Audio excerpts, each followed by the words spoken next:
Խափանու միջոցի հարց է քննվելու, ինչ սպասել, հաշվի առնելով, որ համատեքստում շարունակում են ներքաղաքական իրողությունները, լարված մնալ արդյոք կհաջողվի հասնել խափանամիջոցի փոփոխության։ Նախ ես ուզում եմ շեշտել, այսօր ինչ էլ որ լինի դատական նիստի ժամանակ, դա հանկարծ չշփոթել արդարադատության իրականացման հետ, որովհետև 2 տարի կարված շինծու գործով, որը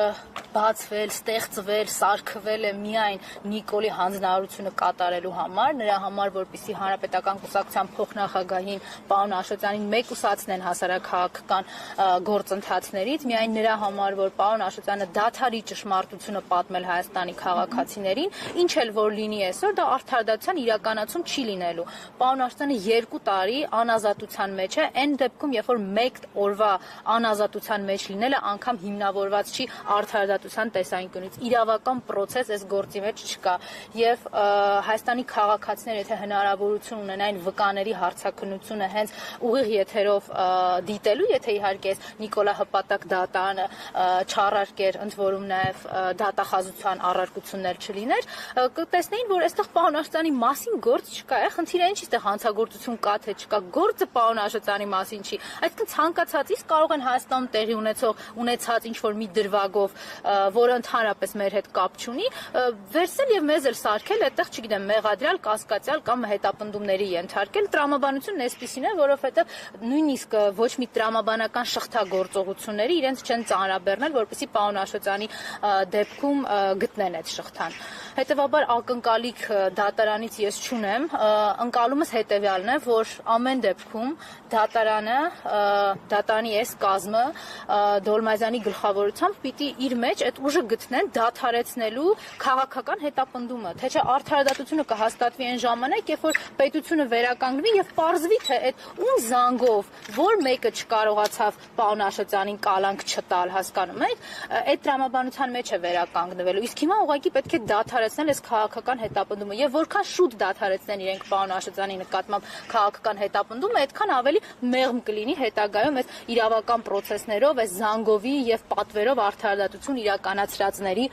իրավական պատիժը։ Տիկին Մկրտչյան, անդրադառնալով ներքաղաքական process-ներին, իմաստնավորի սպասվող թիմ ընտրություններին Գյումրիում, Փարաքարում, տեսանք, որ Փաշինյանն անձամբ գնացել էր տեղում իրավիճակին ծանոթանալու, արդյոք սա վկայում է այն մասին, որ իսկապես ցայտնոտի մեջ են իշխանությունները եւ հենց առաջին դեմքով են փորձում հարցերը լուծել։ Սա լավագույն օրինակն էր, կամ կարելի ասել լավագույն հիշեցումը նորից, թե ով է Նիկոլը, ինչի է ընդունակ, ընդհանրապես լոկալ մակարդակով նայեք աթոռակռվի մասին է խոսքը, ինքը այդ աթոռի պաշտպանության հետևից է գնացել, հələ իր աթոռի մասին էլ չի, բայց էլի սպառնաց, էլի բռնաճնշումների կոչ արել, հանձնարարականները տվել, եկել է, էլի ում փռեն ասֆալտին եւ ինչ անեն։ Սա շատ լավ հիշեցում էր բոլոր այն ընդդիմադիրներին, ովքեր գոնե թե հայտարարում են, որ Նիկոլի դեմ են պայքարում, չնայած մեկ-մեկ շեղվում են դեպի Հանրապետական կուսակցությունը անհասկանալի նպատակներով,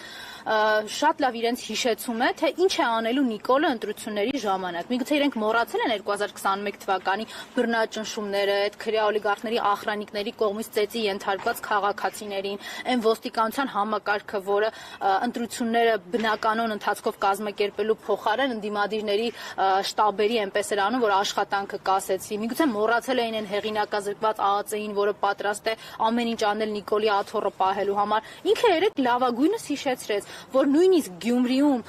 աթոռը պահելու համար իրենք պատրաստ են ասֆալտին ծեփել յուրաքանչյուրին, ինչ ազատ ընտրությունների մասին է խոսքը։ Երեք Նիկոլ Փաշինյանը փակեց Գյումրիում ազատ ընտրությունների թեման, արդար ընտրությունների թեման, որտեղ գնաց ու տվեց այն բոլոր հանձնարարականները, որոնք կան։ Կարծեմ հիմա եւս մեկ անգամ առիթ է նշելու, որ Հանրապետական կուսակցությունը այս սրա մասին է ասում, որ ասում է պետք չի Նիկոլի հետ որևէ process-ի գնալ եւ անունը դնել, որ սա քաղաքականություն է։ Չէ, սա քաղաքականություն չի, սա դավադրություն է պետության դեմ, դավաճանություն է հայ հասարակության նկատմամբ, հետեւաբար այդ դավաճանությունն է պետք կանխել, ոչ թե մտածել ընտրությունների մասին։ Այսօր արդեն միացավ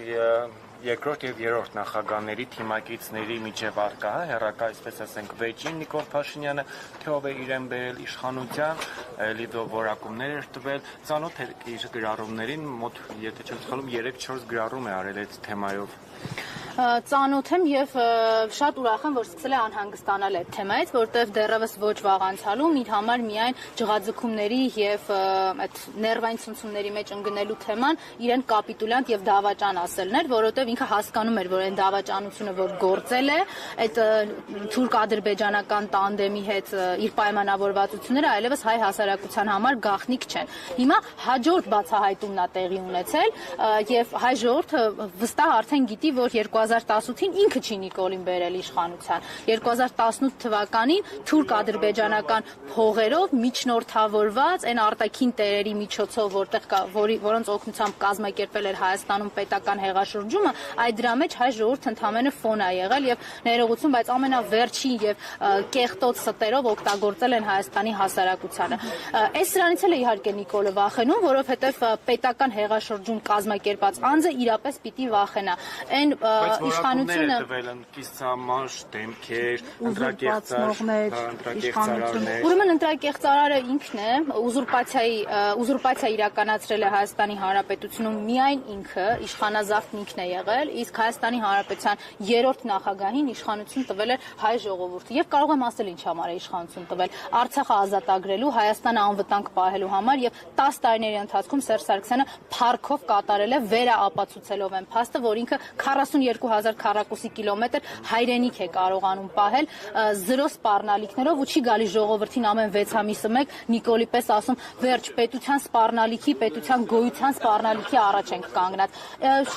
Ամեն իր այդպիսի նյարդային գրառումը խոսում է նրա մասին, որ եկել է արդեն հերթական ճշմարտության բացահայտման պահը։ Ես ուրախ եմ, որ նաև այս իրավիճակը ծառայել է այնպես, որ Նիկոլը սկսել է հասկանալ հայ ժողովուրդը գիտի իրեն իշխանություն տվածներին, իրական իշխանություն տվածներին։ Եվ վերջին հարցը, տեսեք, ձեզ այն ամենից չի զարմացրել, որ վերջին շրջանում ընդդիմադիր դաշտից հանդես եկողները կատաղի պայքար են մղում մեկ այլ ընդդիմադիր ուժի նկատմամբ, տարբեր դրամաչափի, որոնք շատ ուղիղ կապ ունեն Ռոբերտ Քոչարյանի հետ։ Ինչով եք պայմանավորվում վերջին շրջանում ակտիվություն սկսեց էլի ցուցաբերել Անդրանիկ Թևանյանը, որը եղել է Հայաստան Դաշինքի պատգամավոր։ Շատ է զարմացնում եւ ես չեմ կարողանում հասկանալ, օրինակ TV5-ի տաղավար ինչի է պետք օգտագործել ստեր տիրաժավորելու համար։ Նույնիսկ եթե դրանք գրվել են Ռոբերտ Քոչարյանի գրասենյակում կամ արտաբերվում են Ռոբերտ Քոչարյանի գրասենյակի ղեկավարի կողմից։ Ինչի։ Ցավում եմ, բայց վերջերս այո, այդ նույն prime time-ը հմեկում օգտագործվում է ստեր տիրաժավորելու համար, նույն ժամանակամիջոցը TV5-ում օգտագործվում է ստեր տիրաժավորելու համար։ Այսինքն մենք համարում ենք, որ Նիկոլի սպառնալիքն է վերացել։ Ինչի են Ռոբերտ Քոչարյանի գրասենյակի ղեկավարի կողմից եւ մնացած այդ քաղաքական շրջապատին տրամադրվում թեզեր, ընդ որում իրար հակասող թեզեր։ Գիտեք, մեկ ասում է դուք 2018-ից այնքան մեծ ռեսուրս, 2008-ից ներողություն, այնքան մեծ ռեսուրս ունեք, որ անդադար քննադատում եք, այն մյուսը հաջորդ երեկոյան գալիս ասում է դե դուք ինչ ռեսուրս ունեք, որ մենք ձեր հետ դե մի հատ կողմնորոշվեք, մենք ռեսուրս ունենք, ռեսուրս չունենք ընդհանրապես, կամ մեկը գալիս ասում է, որ 2018 թվականը դե պիտի հասկանանք հələ իշխանազավթում է եղել, թե չէ, այսինքն ձեզ համար հարցական է իշխանազավթում է եղել, թե չէ, բայց անցած երեկոյին TV5-ի տաղավարում հայտարարել եք, որ ամեն ինչ գիտեք 2018-ի մասին, բա պատմում եք Հայաստանի քաղաքացիներին, հիմա կամ չեք պատմում, որտեղ իրականություն է սպայդրությամբ ձեր քաղաքական ընկալումներին չի համապատասխանում, դուք դա եք ուզում արածնեք, կամ չգիտեք, կամ միգուցե ես մտածում եմ մարդիկ, ովքեր տարբեր ժամանակահատվածներում այս 7 տարվա ընթացքում Նիկոլին վարչապետ են անվանել, պարոն վարչապետով են դիմել, իրենց համար այո դժվար է ամբողջ իրականությունը ընկալել, բայց ցավը կայանում է նրանում, որ դա իրենք փորձում են տիրաժավորելով այդ սուտը պատմությունը վերաշարադրել։ Դե ասում են 7 տարի է, էլի հիմիկվանից սկսենք վերաշարադրել, որ մենք այնտեղ անհարմար դրության մեջ չհայտնվենք։ Ես մշտապես պնդել եմ, որ 2018 թվականի իրադարձությունների վերաբերյալ կարող են բաց ճակատով ամենայն անկեղծությամբ խոսել միայն հանրապետական կուսակցության падգամավորները եւ հանրապետական իշխանությունը, որտեղ այդ ժամանակահատվածում զոհի կարգավիճակում հանրապետականն էր։ Մնացածը կեսը շամպայնով, կեսը դագաղներով մերժման process-ի մասնակից էին լինում, հույս ունենալով, որ միգուցե այս ամեն ինչի արդյունքում կարող են իրենք տիրանալ իշխանությանը։ Մենք մեղավոր չենք, որ 18-ին չառաջադրվեցիք, այն ընկալումը եւ այն հնարավորությունը, որ տվել էր հանրապետականը նախագահի հրաժարականից հետո, չօգտվեցիք մտածելով, որ դեռ շուտ է բացահայտվել, որ մենք ենք մերժել։ Շնորհակալություն։ Հարգելի հետևողներ, կզրուցենք Նաիրա Զոհրաբյանի հետ։ Տիկին Զոհրաբյան, մինչև